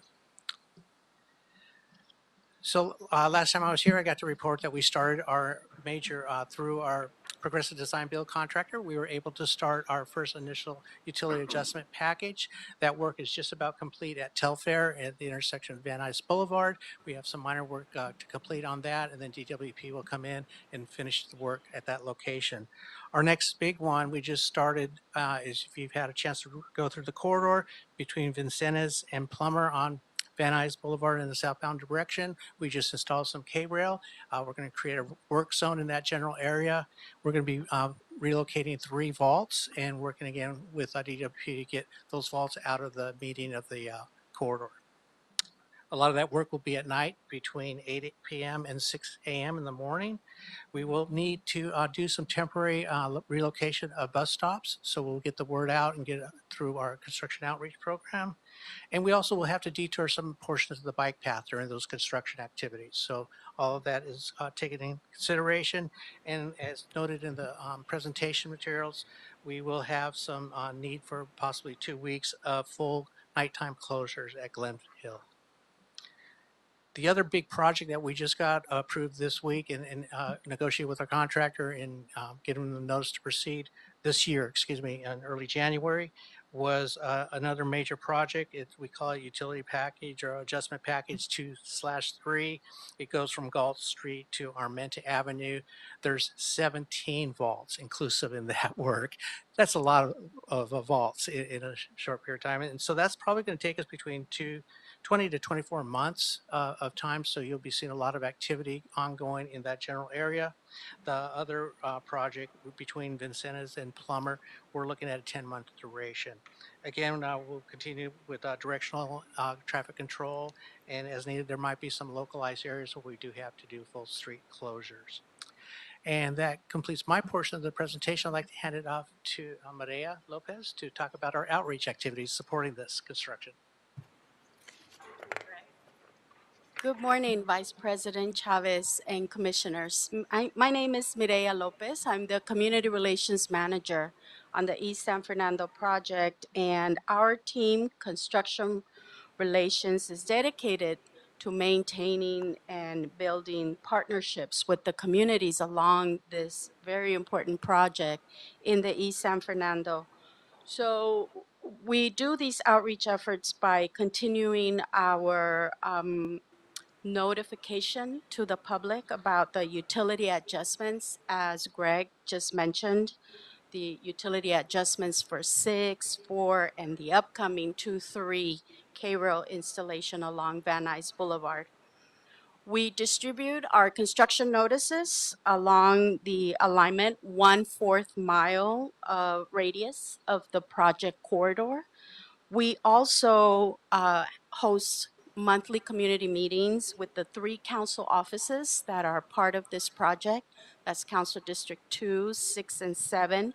Our next meeting is on the 13th, where we will give them the updates about the upcoming construction work, environmental studies, the real estate updates, and all of the elements that are part of this project. We want to ensure that our electeds are informed before we go out to the community with our notices.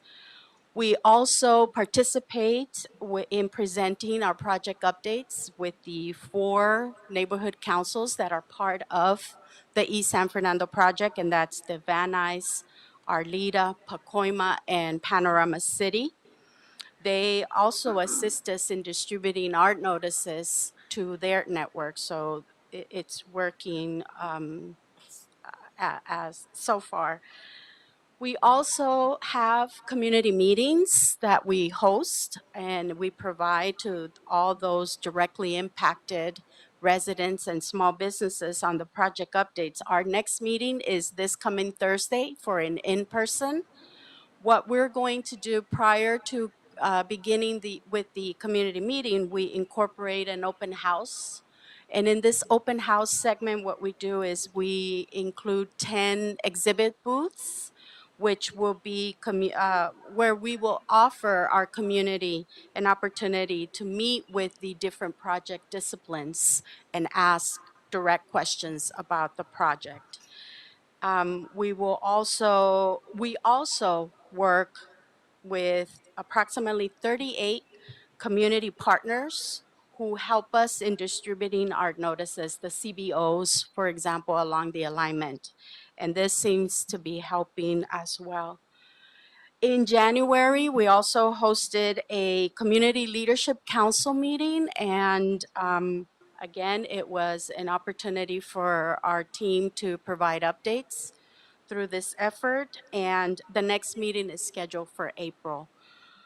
Also, before I turn the mic over to my colleague about the BIF and Business Interruption Fund on this project, I also want to share that on the East San Fernando project, we have another mitigation program, the Eat, Shop, Play. And this Eat, Shop, Play program assists marketing assistance to those directly impacted businesses along the corridor.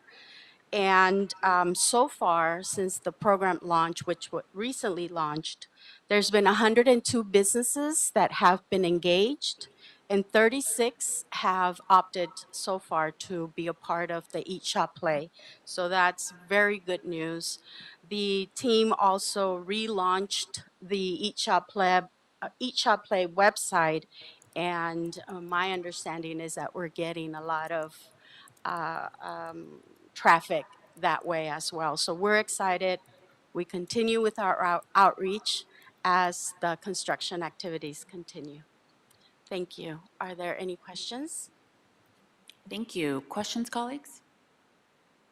Thank you so No, much. thank you so much.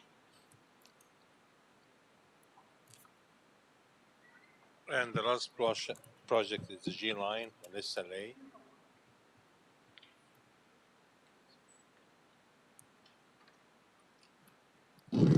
Good morning, Commissioners. I am the Director of the Business Interruption Fund and Business Solutions Center. My name is Angela Winston. As you could see on some of the Purple Line projects, we've been very busy with the Business Interruption Fund. We look forward to that type of activity also on the East San Fernando Valley project. Again, the Business Interruption Fund provides financial assistance to small mom and pop businesses directly impacted by the construction. These businesses can receive up to $60,000 per impact year. We have been very busy with our fund administrator on the East San Fernando Valley project. They are doing aggressive outreach in advance of the utility or as the utility work is progressing.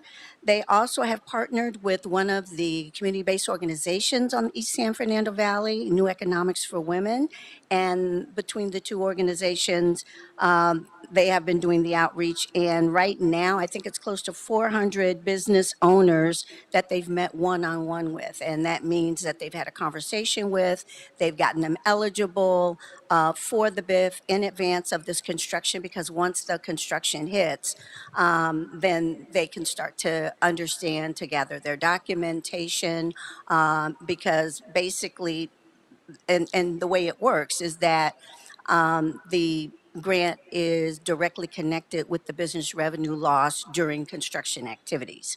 So that is going very well. We are also conducting quarterly BIF workshops in East San Fernando Valley, again, collecting applications and getting ready for possible grants in the area, which we expect to happen before the fiscal year ends with some of this utility work.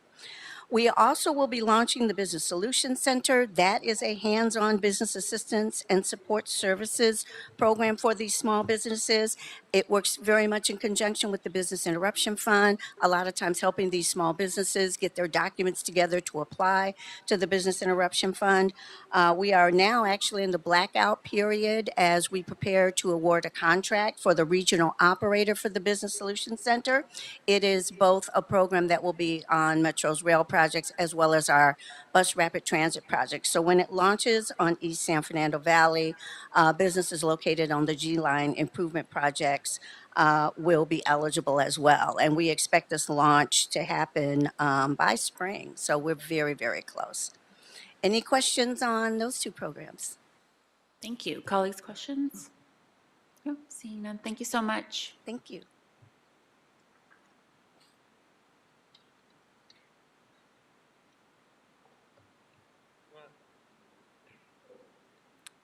Hi, good morning, everyone. My name is Melissa Lai. I'm a Director of Engineering with LA Metro, presenting today on the G-Line BRT Improvements Project. So this project consists of 4 major elements for the existing bus rapid transit line in the San Fernando Valley. Those consist of a grade separation at Van Nuys Station, along with an aerial station at Van Nuys Station. It also consists of grade separation at Sepulveda Boulevard, some gated intersections, 13 specifically, along the alignment, as well as traffic signal resurfacing component, and the last component being the bike path improvements.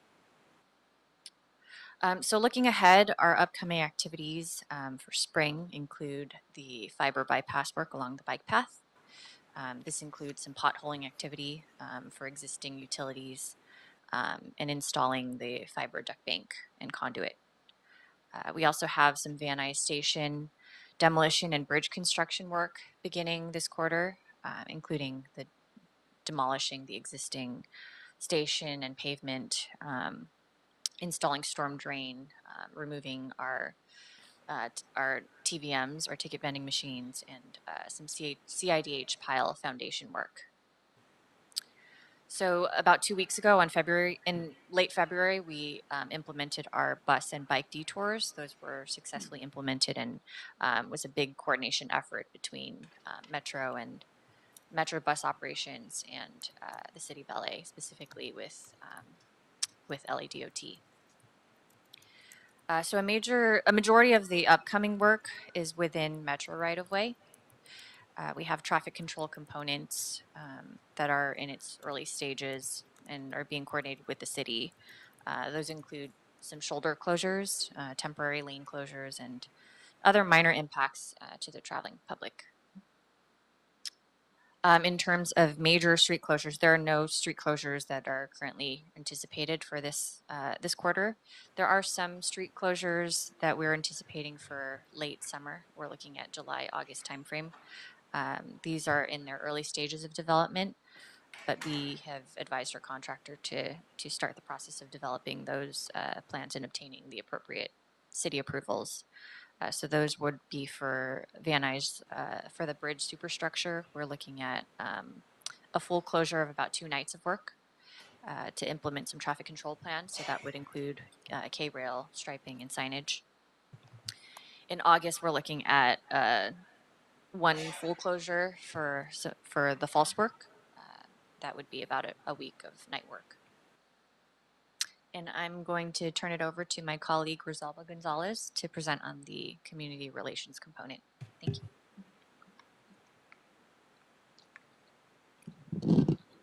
Thank you, Melissa, and thank you to the board for giving us a little bit of your time today. So my name is Rosalba Gonzalez. I am the Construction Community Relations Manager for the G-Line Improvements Project, and it is actually my pleasure to be here with you. We just closed down G-Line Van Nuys Station 2 weeks ago, and I'm happy to report that through some enormous efforts at Metro, and we're proud to have provided the community and the transit riders who transfer on the G-Line Van Nuys Station with tremendous support in adjusting to the new normal for the next 3 years. So that is one of the aspects that we are very proud to share with you this morning.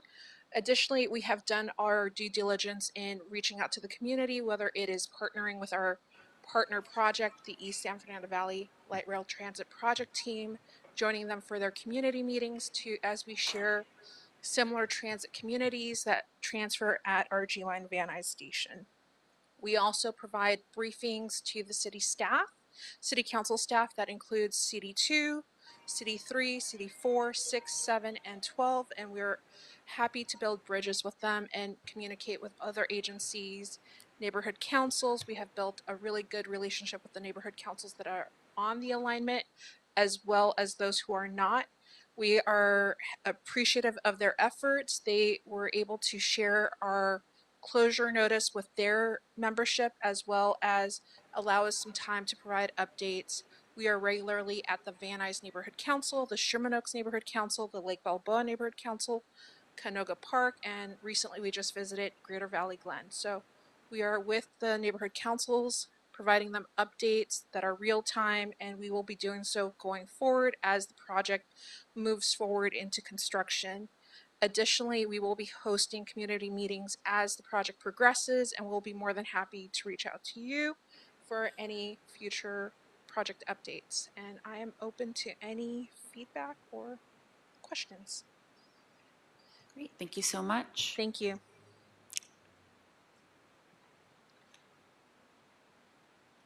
So that concludes LA Metro update this time. Happy to answer any question you might have. Great, thank you so much. Colleagues, any other comments, questions? Well, we appreciate the ongoing updates from Metro and the detail, especially appreciate all of the updates regarding the impacts that our residents are feeling with traffic, construction, and also the community outreach is best in class, in my opinion. I think the support, both the financial and the in-kind support that's being provided to businesses. It's a tough time to own a small business, especially. So I think that really goes a long way to ensuring that they don't go out of business during this time. So we appreciate that. Thank you so much. It's our pleasure, and we'll continue providing the update. Thank you. All right, Mr. Knight, does that clear the desk? It does, Vice President Chavez. Excellent, thank you. So we will adjourn the meeting. It is 12:03. Thanks, everyone, and have a great rest of the week.